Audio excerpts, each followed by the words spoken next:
Cerita berlanjut. Awan iblis bergulung dari segala penjuru pegunungan. Satu persatu, biksu iblis biara petir kecil melesat ke puncak emas. Aura Xing'an yang mengerikan membuat seluruh biara waspada. Namun Xing'an tetap berdiri tenang, seolah seluruh gunung adalah halaman rumahnya sendiri. Ia memandang para biksu iblis yang mengepungnya, lalu tersenyum tipis. "Kenapa kalian semua datang mencari mati? Aku hanya datang untuk satu orang, Tabib Agung Jin. Setelah urusan kami selesai, aku akan pergi."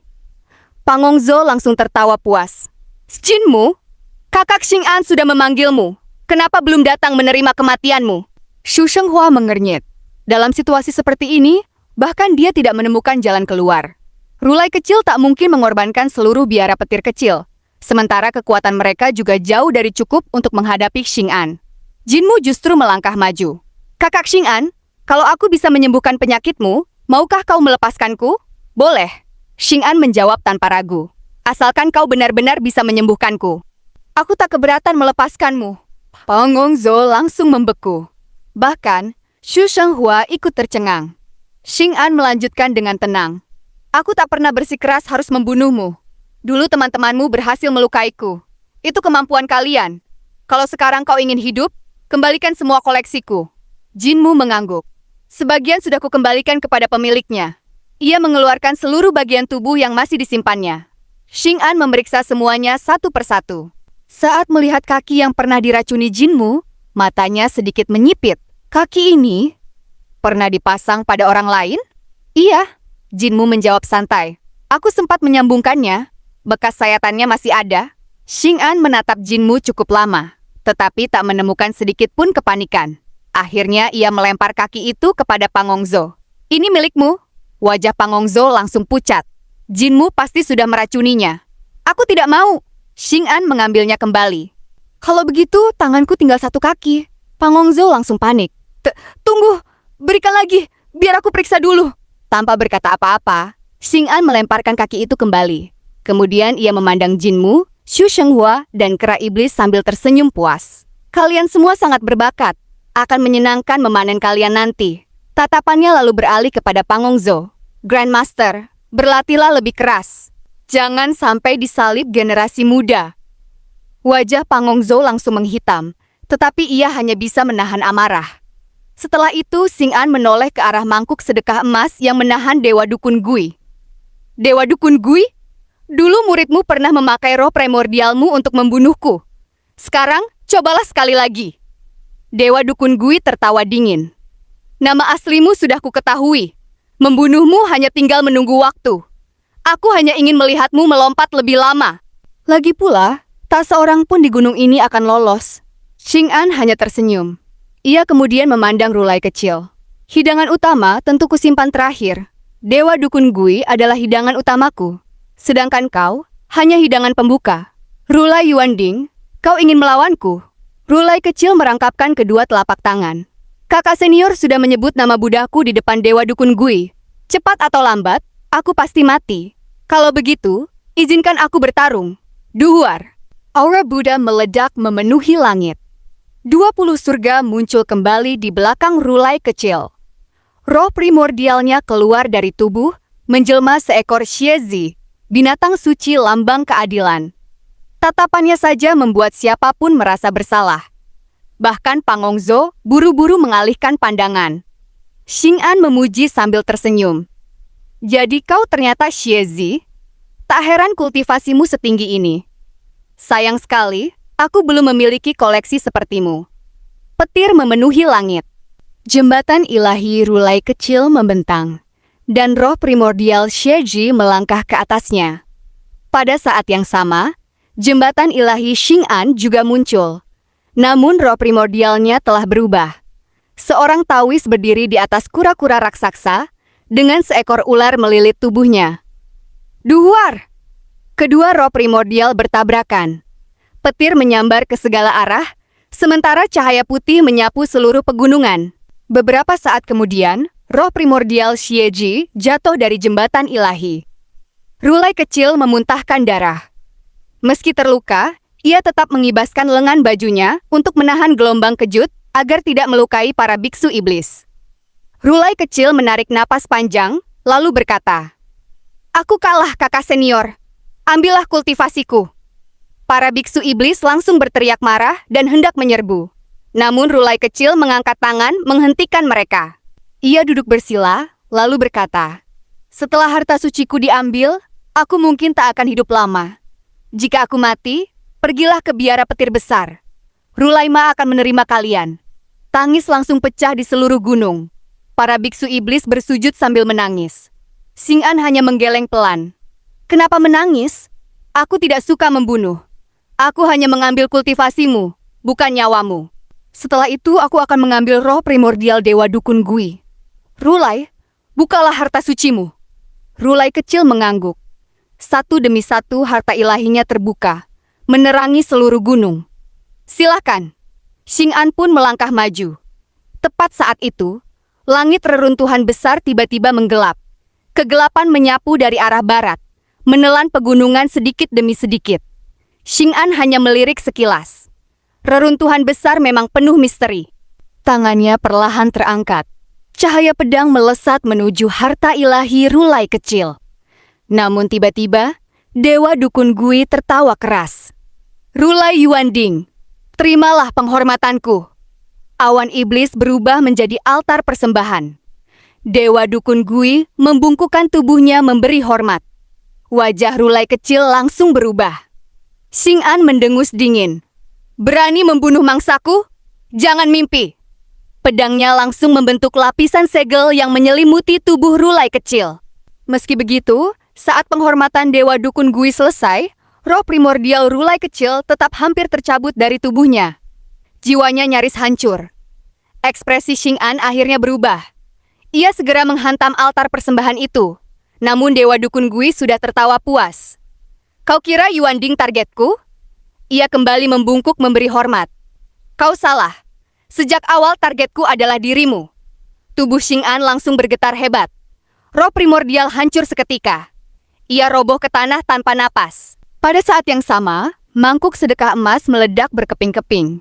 Dewa Dukun Gui akhirnya bebas. Ia tertawa keras. Manusia tetaplah manusia. Satu penghormatan saja sudah mati. Lalu ia menoleh kepada Pangongzo. "Muridku, kemarilah." Pangongzo memeluk kedua kakinya sambil gemetar. Namun, tepat ketika semua orang mengira Xing'an telah mati, dadanya tiba-tiba bergerak. Matanya perlahan terbuka. Ia duduk kembali seolah tak terjadi apa-apa. Senyumnya tetap tenang. Mantra dukun yang luar biasa. Itu tidak mungkin. Dewa Dukun Gui menatap Xing'an dengan wajah penuh kebingungan. "Aku jelas sudah menghancurkan jiwamu. Kenapa kau masih hidup?" Ia terus mengitari Xing'an sambil mengamatinya. "Jiwamu memang hancur. Lalu sesaat kemudian, ada jiwa lain keluar dari dadamu dan masuk kembali ke tubuhmu. Tapi itu aneh. Kalau jiwamu sudah mati, seharusnya kesadaranmu juga lenyap. Bagaimana kau tetap menjadi dirimu sendiri?" Xing'an ikut berjalan memutari Dewa Dukun Gui. Tatapan matanya dipenuhi rasa ingin tahu. Keduanya terus berputar di udara seperti dua bintang yang saling mengorbit. Su Shenghua yang menyaksikan adegan itu tiba-tiba teringat pertarungan pertamanya melawan Jinmu. Saat itu Jinmu bahkan belum menyerang. Hanya dengan tekanan aura, perubahan langkah, serta aliran ki vital, Su Shenghua sudah batuk darah dan tumbang. Ini cara Xing'an dan Dewa Dukun Gui saling mengunci jauh lebih dalam daripada teknik Jinmu saat itu. Xing'an tersenyum puas. "Dewa Dukun Gui, kau benar-benar karya seni terbaik yang pernah kulihat. Tak satu pun roh primordial dalam koleksiku bisa menandingimu. Aku benar-benar ingin menjadikanmu koleksi terindah." Dewa Dukun Gui mendengus dingin. "Mengoleksiku? Jangan samakan aku dengan patung lumpur. Aku adalah dewa sejati dari istana surgawi yang sesungguhnya. Aku telah menghancurkan dinasti pembantai dewa dan memenuhi dunia dengan lautan darah. Sedangkan kau hanya penipu yang mengandalkan teknik aneh. Tapi sekarang aku sudah mengetahui rahasiamu. Yang keluar dari peti itu hanya 7 roh. 3 jiwamu tidak pernah berpindah. Kau hanya mencuri 7 roh milik orang lain." Ekspresi Jinmu langsung berubah. Jadi sumber kekuatan Xing'an adalah 3 jiwanya. Berarti 3 jiwanya sama sekali tidak berada di dalam peti. Namun Xing'an justru tersenyum kagum. "Luar biasa. Kau bahkan bisa melihat sampai sejauh itu. Lalu izinkan aku membalas. Seni penghormatan jiwamu sebenarnya tidak menghancurkan jiwa lawan. Kau hanya memisahkan 7 rohnya dari 3 jiwa. Itulah sebabnya begitu banyak roh gentayangan mengelilingimu. Mereka semua adalah korban yang 7 rohnya kau rampas. Tubuh Rulai kecil bergetar. Aku mengerti. Para biksu iblis juga langsung tersadar. Selama ini mereka melihat begitu banyak arwah bergentayangan di sekitar Dewa Dukun Gui, tetapi tak pernah memahami alasannya. Kini semuanya menjadi jelas. Jinmu ikut tercengang. Baru 2 kali melihat seni ilahi Dewa Dukun Gui, Xing'an sudah berhasil membongkar seluruh rahasianya. Bakat orang ini benar-benar mengerikan. Tiba-tiba, sebuah pikiran melintas di benak Jinmu. Bakatnya, bahkan setara dengan guru negara? Wajah Jinmu langsung berubah aneh. Jangan-jangan, orang suci yang muncul setiap 500 tahun pada zaman kepala desa adalah Xing'an? Semakin dipikirkan, semakin masuk akal. Lagi pula, guru negara juga punya kebiasaan aneh mengoleksi bagian tubuh orang lain. Duhwar! Tiba-tiba pertempuran meledak. Dewa Dukun Gui menyerang lebih dulu. Langit di atas Gunung Meru langsung terkoyak oleh berbagai seni ilahi. Meski hanya memiliki roh primordial, kekuatan Dewa Dukun Gui tetap berada jauh di atas Rulai kecil. Mantra-mantranya menghancurkan langit hingga memperlihatkan kegelapan di baliknya. Namun, tak satu pun serangan itu mampu mengenai Xing'an. Kecepatannya terlalu mengerikan. Tubuhnya berubah menjadi bayangan yang terus berpindah. Cepatnya hampir setara dengan kakek si pincang. Jinmu langsung teringat. Di dunia ini, tak ada seorang pun yang mampu mengejar kakek si pincang. Kecuali 2 orang. Guru negara dan Xing'an. Ledakan pertama mengguncang langit. Duar! Tubuh roh primordial Dewa Dukun Gui langsung bergetar. Embrio rohnya hampir terpental keluar. Ledakan kedua menyusul. Duar! Api sejati menyembur dari mata, hidung, telinga, dan mulutnya. Hubungan antara embrio roh dan roh primordial mulai terpisah. Bang! Bang! Bang! Serangan Xing'an datang tanpa henti. Embrio roh Dewa Dukun Gui terus berguncang. Ia sama sekali tak memiliki kesempatan membalas. Jinmu menatap kosong. Bahkan guru negara mungkin bukan tandingannya sekarang. Tatapannya kemudian beralih ke peti mati milik Xing'an yang tergeletak di tanah. Pangongzo sedang berjongkok di sampingnya sambil memeluk kedua kaki barunya. Dalam hati, Pangongzo mengeluh. Selesai sudah. Guru pasti kalah. Aku juga tak mungkin mendapat keuntungan apapun. Ia buru-buru memasukkan kedua kaki itu ke dalam kantong Taoti. Kalau kupasang, Xing'an pasti akan memotongnya lagi. Lebih baik kabur saja. Saat itulah ia melihat Jinmu diam-diam mengeluarkan manik kura-kura hitam. Pangongzo langsung membelalak. Dia benar-benar membawa salah satu dari 4 manik roh. Jinmu mulai menjalankan teknik alam 10.000 roh. Jarinya terus berubah membentuk berbagai segel. Lalu, tuk! Ia mengetuk manik kura-kura hitam dengan ujung jarinya. Seketika, peti mati Xing'an bergetar. Pangongzo merasakan bulu kuduknya berdiri. Krak!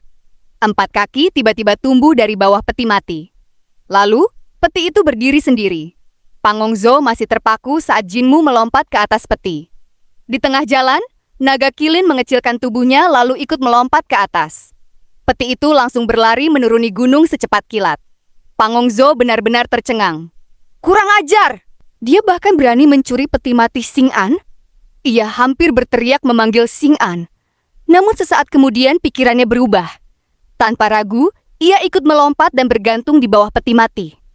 Kabur dulu! Baru urusan lain. 4 kaki peti mati berlari sangat cepat. Begitu memasuki kegelapan, seluruh kegelapan justru mundur karena tekanan bagian tubuh para dewa yang tersimpan di dalam peti. Jinmu menoleh ke bawah. Hah? Ternyata Grandmaster ikut? Ia langsung menghunus pedang. Pangongzo buru-buru mengangkat kedua kaki barunya untuk menangkis. Klang! Benturan keras pun terjadi. Pangongzo segera berteriak. Tuan Jin, tahan! Kalau kau menyerang lagi, aku akan berteriak memanggil Xing'an. Jinmu langsung menyimpan pedangnya sambil tersenyum ramah. Grandmaster ini bicara apa? Kita teman lama. Bagaimana mungkin aku menyakitimu? Ayo, naik saja ke atas. Sambil berkata demikian, ia diam-diam menendang naga kilin. Naga kilin langsung mengerti. Api sejati mulai terkumpul di mulutnya. Begitu Pangongzo naik, ia akan langsung meniupnya ke dalam kegelapan. Namun Pangongzo sudah membaca niat mereka. Ia justru memeluk bagian bawah peti makin erat. Tidak usah repot. Aku suka di bawah. Jinmu masih tersenyum. Grandmaster? Di bawah sana penuh kotoran. Aku sungguh tulus ingin membantumu. Pangongzo menggeleng cepat. Tak apa, aku memang suka makan kotoran. Tidak perlu mengkhawatirkanku. Tiba-tiba, raungan marah Xing'an menggema dari arah Gunung Meru. Tabib Agung Jin, aku ingin melihat sehitam apa sebenarnya hatimu. Pangongzo yang masih bergantung di bawah peti hanya bergumam pelan. Benar-benar hitam. Suara Xing'an tiba-tiba menggema dari puncak Gunung Meru. Sesaat kemudian, suaranya sudah terdengar jauh lebih dekat. Ia sedang mengejar mereka. Baginya, membunuh Jinmu bukanlah prioritas, namun peti matinya. Itu harus direbut kembali. Berani sekali kalian. Di bawah peti, Pangongzo bergumam pelan. Nyali bocah itu memang paling besar. Tak lama kemudian, suara Xing'an kembali menggema dari kejauhan. Grandmaster, beraninya kau bersekongkol dengan Jinmu mencuri petiku. Suaranya berpindah-pindah. Kadang terdengar dari barat, sesaat kemudian sudah datang dari selatan. Jelas, dalam kegelapan reruntuhan besar, bahkan Xing'an belum mampu menemukan posisi mereka. Namun dengan kecepatannya, menemukan mereka hanya tinggal soal waktu. Jangan kira aku tidak akan membunuhmu. Pangongzo langsung mengumpat. Ini bukan salahku. Aku hanya memanfaatkan kesempatan untuk kabur. Di atas peti, Jinmu mulai berpikir. Xing'an sudah menyelesaikan Dewa Dukun Gui secepat itu. Benar-benar mengerikan. Di bawah peti, Pangongzo kembali berkata, Tuanku benar-benar hidup sia-sia. Tapi aku punya cara. Kita bisa membunuh Xing'an dan Dewa Dukun Gui sekaligus. Jinmu langsung memahami maksudnya. Kau ingin membuka segel tubuh asli Dewa Dukun Gui di Gunung Yang? Roh primordialnya memang sudah ditangkap Xing'an. Tapi embrio roh dan jiwanya pasti masih dipisahkan agar lebih mudah ditekan. Kalau tubuh aslinya dibebaskan, Dewa Dukun Gui akan kembali utuh. Dan saat itu, Xing'an belum tentu mampu mengalahkannya. Pangongzo mengangguk cepat. Tuan Jin, kau memang musuh terbesarku. Dengan musuh sepertimu, aku pasti mimpi buruk setiap malam. Naga Kilin menoleh. Tuan Kultus, kurasa dia sedang memakimu. Jinmu tertawa. Hah, itu pujian. Namun wajahnya segera kembali serius. Kalau Xing'an berhasil menyempurnakan roh primordial Dewa Dukun Gui, maka akibatnya akan jauh lebih mengerikan. Siapapun yang memiliki kekuatan mendekati dewa akan menjadi buruannya. Kalau kedua monster itu bisa saling membunuh, itulah hasil terbaik. Jinmu segera menyuruh peti berlari ke arah selatan. Kalian tidak akan lolos! Suara Xing'an terus bergema dari berbagai arah. Untungnya, kegelapan reruntuhan besar membuat jejak mereka sulit ditemukan. Tak lama kemudian, sebuah jurang raksasa muncul di depan mereka. Suara air terjun bergemuruh dari bawah. Jinmu langsung mengenalinya. Ini sumber sungai bergelora. Peti berhenti di bibir jurang. Jinmu menunduk. Jauh di dasar tebing, terlihat cahaya-cahaya aneh memancar dari dinding batu. Hatinya langsung bergetar. Ia pernah datang ke tempat ini bersama Xiongxiu.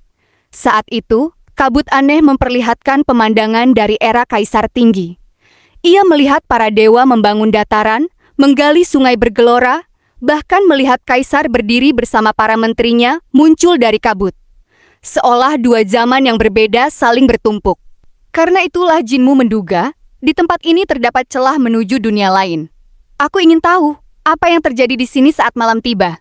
Dengan penuh rasa penasaran, ia menyuruh peti menuruni tebing. Pangongzo buru-buru memegang kaki peti agar tidak terjatuh. Sementara itu, di puncak Gunung Meru, Rulai kecil duduk bersila. Semua biksu iblis mengelilinginya dengan wajah sedih. Kera iblis berlutut, air mata terus mengalir di pipinya. Rulai kecil tersenyum damai. Dulu aku meninggalkan biara terbesar. Bukan karena lemah, tapi karena aku tidak menerima ajaran mereka. Kalau semua makhluk setara, mengapa hanya manusia yang boleh menjadi Rulai?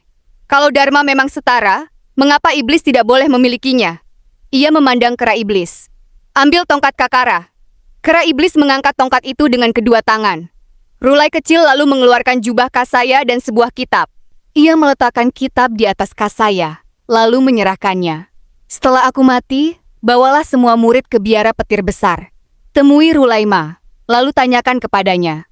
Kalau semua makhluk setara, mengapa patung iblis di kuil hanya dijadikan tunggangan Buddha? Mengapa Dharma hanya ditulis manusia? Apakah iblis tidak boleh menulis Dharma? Kalau membunuh manusia adalah dosa, mengapa membunuh iblis bukan dosa? Kalau ia tak mampu menjawab, Berikan kitab yang kutulis. Rulai iblis juga memiliki dharma. Cahaya di tubuh Rulai kecil mulai memudar. Jiwa dan rohnya perlahan tercerai-berai. Dengan senyum tenang, ia berkata, "Setelah aku mati, bawalah jasadku ke biara petir besar. Lalu tanyakan, apakah aku juga boleh beristirahat di pagoda 10.000 Buddha?" Kalimat itu menjadi kata-kata terakhirnya. Jiwanya pun hancur dan menghilang. "Guru!" Kera iblis bersujud sambil menangis. Seluruh biksu iblis serentak melantunkan mantra welas asih. Su Shenghua memandang jasad Rulai kecil. Beliau membangun biara petir kecil seorang diri, memberikan dharma kepada ras iblis. Bagaimana mungkin beliau bukan seorang Rulai? Jingyan tersenyum. "Kita ikut mengantar mereka ke biara petir besar." Su Shenghua mengangguk. "Yang paling kukhawatirkan justru Jinmu. Dia mencuri peti Xing'an, bahkan membawa Pangongzo ikut kabur." Jingyan terkekeh pelan. "Kau iri?" Su Shenghua mengangguk tanpa malu. "Aku iri?"